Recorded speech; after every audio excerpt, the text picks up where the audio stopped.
یک پیرمرد با پسرش در حولی در تاریکت نشسته است. ناگه یک زاغ آمده در بالای درختش می نشیند. پدرش به او می گوید پسرم این چی هست؟ پسرش می گوید که این زاغ است. از بین یک دقیقه می گذرد. پدر باز می پرسد پسرم این چی هست؟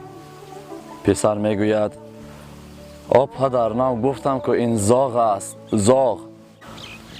پدر بار سوم پرسید پسرم این چی هست؟ پسر خیلی عصبانی شد و گفته پدر گفتم که این زاغ است، زاغ است، زاغ.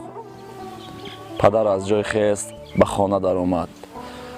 در خانه یک دفتر داشت که 42 سال از بین گذشته بود. در آن دفتر کودکی های پسرش را نوشته بود.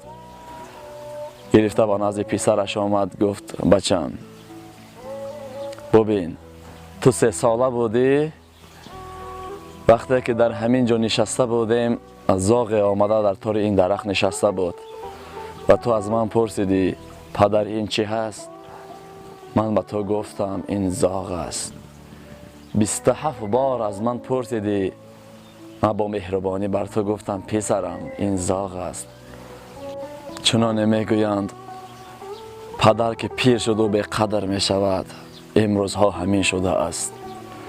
پدرمان به پیران سال می رسد او را قدر نمی کنیم، او را حرمت عزت نمی کنیم.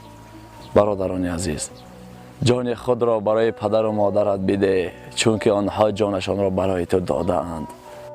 بهشت ما این در زیر قدم پدر و مادر است. پدر و مادر را حرمت و عزت کن تا اینکه فرزند تو را حرمت و عزت کند. حتما با دعا باشید.